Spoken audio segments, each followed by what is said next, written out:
Perdana Menteri Datuk Seri Najib Razak dikatakan amat terjejas dengan kematian tragik Tan Sri Jamaluddin Jarjis pada 4 Dunia politik tanah air seringkali dihiasi dengan perdebatan hangat dan persaingan kuasa. Namun di sebalik tirai politik yang penuh strategi ini, tersimpan sejarah hitam yang meninggalkan parut mendalam buat seluruh rakyat Malaysia. Ada yang pergi dalam kecelakaan jalan raya, ada yang menjadi mangsa jenayah dan ada juga pemergian mereka yang kekal menjadi misteri yang tidak terungkai sehingga ke hari ini. Dari kes jenayah berprofil tinggi yang menggemparkan negara hingga ke nahas udara yang merobek hati keluarga, pemergian mereka bukan sekadar berita tetapi satu tragedi nasional. Selamat datang ke channel Kak Ponti TV. Hari ini Kak Ponti TV akan menyenaraikan 6 kematian ahli politik dalam keadaan menyayat hati. Sebelum anda terus menonton video ini, jangan lupa untuk subscribe dan tekan butang loceng untuk lebih banyak lagi video yang menarik. 6. Datuk Seri Utama Karpal Singh.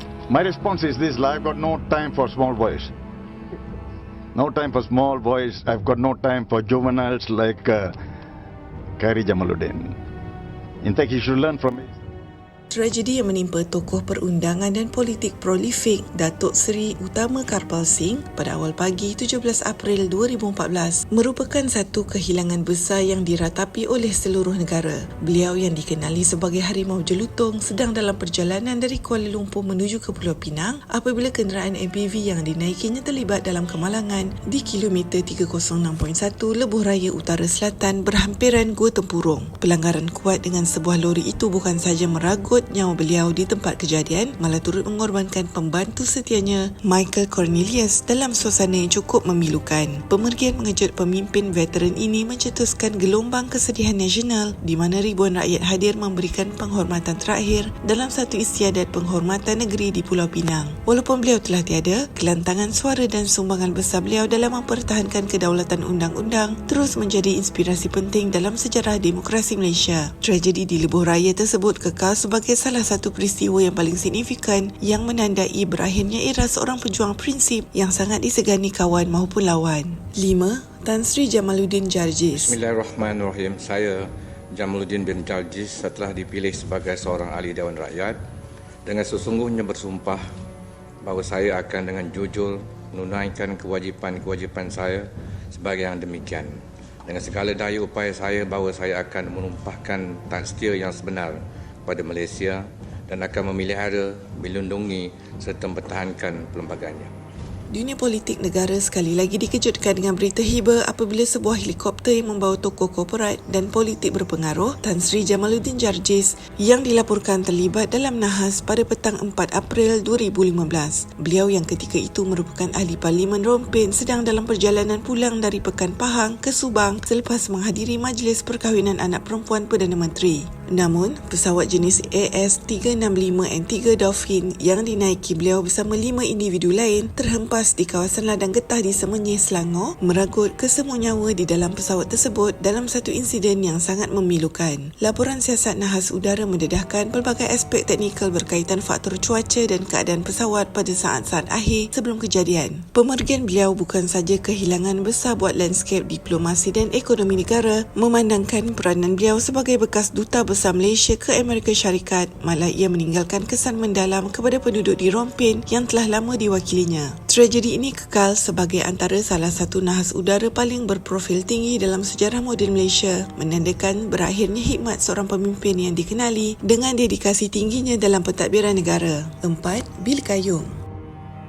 Bekas calon PKR bagi Dewan Undangan Negeri Don Bekenu mau ditembak dalam kenderaan dinaikinya dalam kejadian di persimpangan lampu isyarat Imat Tudan. Dalam kejadian jam 8.30 pagi, mangsa Bil Kayong 43 tahun maut selepas terkena tembakan ketika menaiki kenderaan jenis Toyota Hilux. Pada pagi 21 Jun 2016, Bandar Miri Sarawak dikejutkan dengan satu peristiwa yang menyayat hati melibatkan seorang aktivis dan tokoh politik terkenal, Bil Kayong. Beliau yang dikenali sebagai pejuang hak tanah adat masyarakat Dayak telah kehilangan nyawa dalam satu serangan mengejut di persimpangan lampu isyarat berhampiran Pasaraya Imat, Kuala Baram. Kejadian ini berlaku ketika beliau sedang dalam perjalanan ke tempat kerja sekaligus mencetuskan kebimbangan mengenai keselamatan para pejuang hak kemanusiaan di negara ini. Kehilangan beliau bukan saja dirasai oleh keluarga, malah meninggalkan kesan mendalam terhadap rakan perjuangannya dalam Parti Keadilan Rakyat PKR. Siasatan pihak berkuasa terhadap kes ini membawa kepada penahanan beberapa individu yang dipercayai mempunyai kaitan dengan perancangan insiden tersebut. Walaupun mahkamah akhirnya menjatuhkan hukuman berat terhadap pelaku utama pada tahun 2018, kes ini sering dibangkitkan semula kerana dikaitkan dengan perjuangan berisiko melibatkan isu tanah dan alam sekitar di Sarawak. Hingga kini nama Bil Kayung kekal dalam sejarah sebagai simbol keberanian bagi mereka yang terus memperjuangkan keadilan demi masyarakat pribumi, menjadikan kisah hidupnya sebagai rujukan penting dalam dokumentari jenayah dan politik tempatan. 3. Dato' S. Krishnasamy. Kes mendiang Yang Berhormat Datuk Krishnasamy yang berlaku pada hari ini, iaitu 11 bulan Januari, lebih kurang jam 2.30 petang di bangunan MIC Jalan Segit.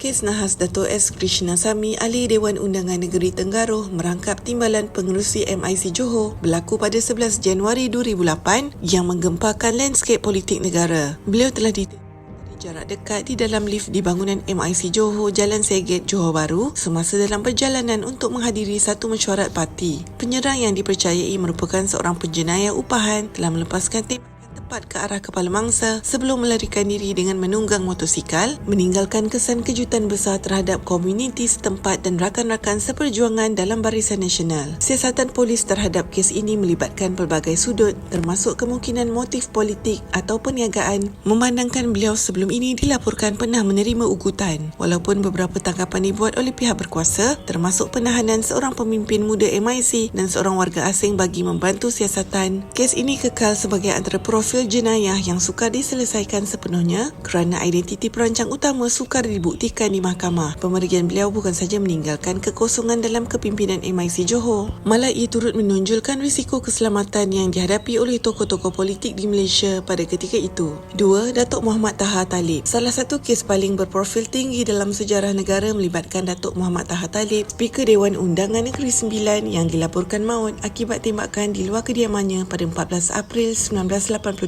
Kejadian tersebut berlaku hanya 8 hari sebelum pilihan raya umum ke-6, di mana beliau ditemui dengan 3 kesan tembak kepala, dada dan peha di Kampung Seri Asahan Kemencih. Kehilangan mengejut tokoh yang disegani ini menggemparkan landscape politik tanah air kerana ia merupakan kes pembunuhan melibatkan seorang pemimpin kanan kerajaan yang sedang berkhidmat. Siasatan rapi pihak berkuasa akhirnya membawa kepada penahanan Menteri Kebudayaan, Belia dan Sukan ketika itu, Datuk Mokhtar Hashim, yang didakwa mempunyai perselisihan politik dengan mangsa. Melalui perbicaraan selama 75 hari yang mencatatkan sejarah sebagai salah satu prosiding undang-undang paling lama di Malaysia, bukti forensik menunjukkan bahawa senjata yang digunakan berdaftar di bawah nama menteri tersebut. Walaupun beliau dijatuhi hukuman tertinggi pada asalnya, hukuman tersebut kemudiannya dikurangkan kepada penjara seumur hidup sebelum beliau menerima pengampunan diraja dan dibebaskan pada tahun 1991 sekaligus menutup satu babak misteri yang terus menjadi bahan bualan sejarah sehingga ke hari ini. 1. Datuk Mazlan Idris.